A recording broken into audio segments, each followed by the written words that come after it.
Hey there and welcome back to the channel. Bryson with Dimes for Dollars here, and today we have hunt number 99 of our Penny Hunt and Fill series. 34 holes left to go through 204 boxes so far. We got 2 more today, and hopefully we can find something new for the books. I went ahead and popped the top of this first box, and it's not looking super promising. I see a bunch of newer ends, but hopefully there's at least 10 wheat cents. That's about our average per box, if not more. So let's go ahead and flip it over, see if there's anything good on the other side, and we'll get started with the hunt. Alright, well, we flipped it over and we actually got one wheat cent ender. We have it almost dead center in the box. We have a 40s wheat cent ender. Let's see if we can get it in focus here. We have a 1946 San Francisco. So that's awesome. We got one wheat penny for sure. But let's go ahead and get started with roll number 1 and see if we can find some more.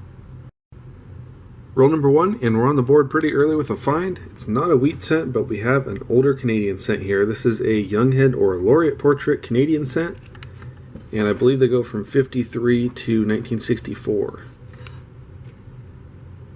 And that is going to be a last year 1964. Definitely the most common of the design, but still a nice sign to find one of these this early on. Hopefully there's some more good finds in this box. Roll number 5, and we've still yet to find a wheat cent, but we have another older Canadian cent, and this time it's a King George VI. Let's see what the date is. Alright, definitely older, 1949. Awesome. 2 older Canadian cents in the first 5 rolls. Roll number 9, and we finally have some wheat cents, and in fact we have 2 in this roll. Our first one is going to be a 1953 from San Francisco, and our other wheat cent is right back here.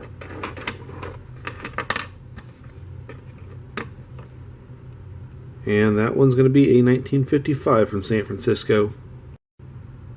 Roll number 11, and wheat cent number 3 is going to be a 40s wheat cent.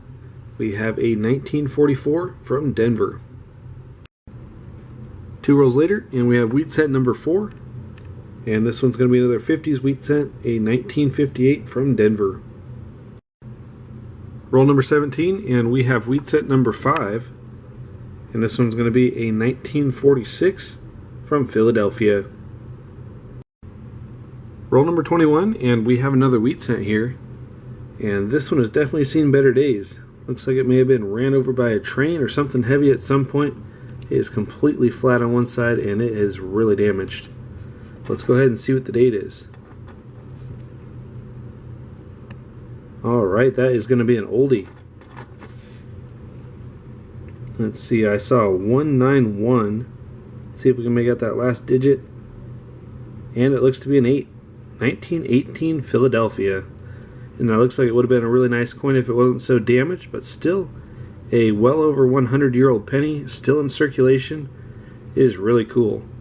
So I'll go ahead and add that up to the board there. We now have 6 wheat cents through 21 rolls. We've just passed the halfway point of the box now, and we had that wheat cent ender.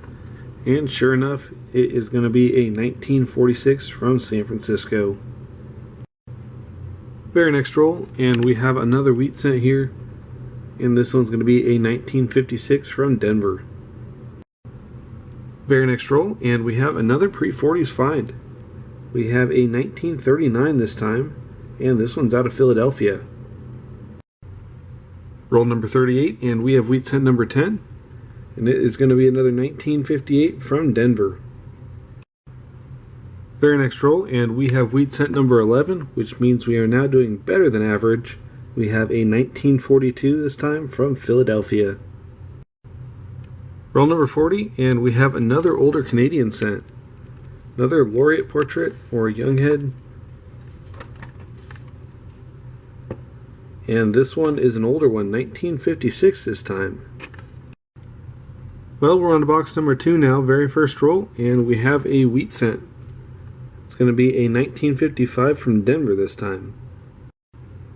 Very next roll, and we have another 50s wheat cent, and this one's going to be a 1954 from San Francisco. Roll number 5 of box 2, and we have another 50s wheat cent. We have a 1952 this time from Denver. Roll number 14 of box 2, and we have another 40s wheat cent, and this one's in pretty nice shape. It's going to be a 1945 out of San Francisco. Roll 23, and we have another 50s wheat cent, and this one's going to be a 1953 from San Francisco. Halfway through box number 2, and we have another 50s wheat cent, and this one's going to be a 1957 Denver. 2 rolls later, and we have another 50s wheat cent, and this one's going to be a 1953 San Francisco. Just a few rolls later, and we have another wheat cent here, and this one's going to be a 1957 from Denver. Roll 33 of box 2, and we have just reached wheat cent number 20. This one's going to be another 50s wheat cent, a 1952 out of San Francisco. Very next roll, and our next wheat cent is going to be a 1955 from Denver. Very next roll again, and we have another 50s find. We have a 1956 this time, also out of Denver. Well, we're now 6 rolls from the end of the hunt, and we got a really nice find here. We're on roll number 44, and we have a old Canadian cent. King George V on the obverse. I believe the date goes from 1920 to 36. So let's go ahead and flip it and see what the date is. Alright, well here we go, 1933, and that's not a half bad looking coin. We don't see these very often, especially here in the US, and since the Canadian penny has been discontinued for well over a decade now, it makes it an extra rare find. So that is really cool. In fact, I don't even know if I have this one in my own personal album of Canadian cents, so we'll definitely be checking that at the end of the hunt. But as for right now, I'll go ahead and add that up there with our other Canadian finds, and we'll keep on hunting. Roll number 49, and we have another really nice find here. We have a 40s wheat cent this time, 1945 from Denver, but check out the detail on it. That is a pretty nice looking wheat cent. Go ahead and flip it and see the reverse here. And the reverse is really nice too. It's not every day you see one this old, still in this nice a shape, so I'm definitely glad to have it. I don't think it'll upgrade the book, but still a very nice addition to the collection. Well, that is going to wrap up today's hunt. We got some really unique finds today, so let's go ahead and take a minute to look at all of them. Start off with the S-mints. We got 38 this time. We got 6 Canadian cents, and we got a really nice wide range of them. Starting off with the oldest, we had that 1933 King George V, which is a really awesome find. We also had a 1949 King George VI. We had 2 young heads, a 56 and a 64, and 2 more modern day Canadian cents. Moving on to the shiny coppers, we had 11 this time, and probably the best of the bunch was this 1969 Denver. As for wheat pennies, we had 15 from the 50s, 6 from the 40s, we had 1 30s wheat cent in 1939 Philadelphia, and our oldest find of the hunt was this 1918 with some damage on it, 1918 Philadelphia. Really nice finds all around. Unfortunately, these guys aren't going to be upgrades or new additions. However, let's go ahead and take a minute to look at the Canadian book and see if this one's going to be an upgrader or a new addition. Alright, we're back now with the Canadian album, and we actually got 1 new addition and an upgrader today.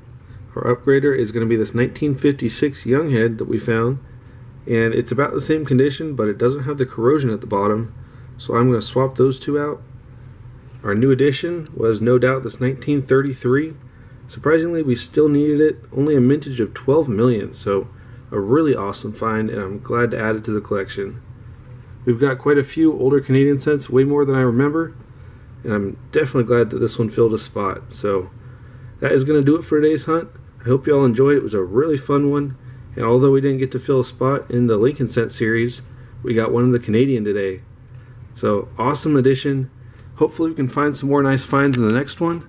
But until then, this has been hunt number 99. I want to thank you all for watching. Subscribe if you're new, and I'll see you in the next one.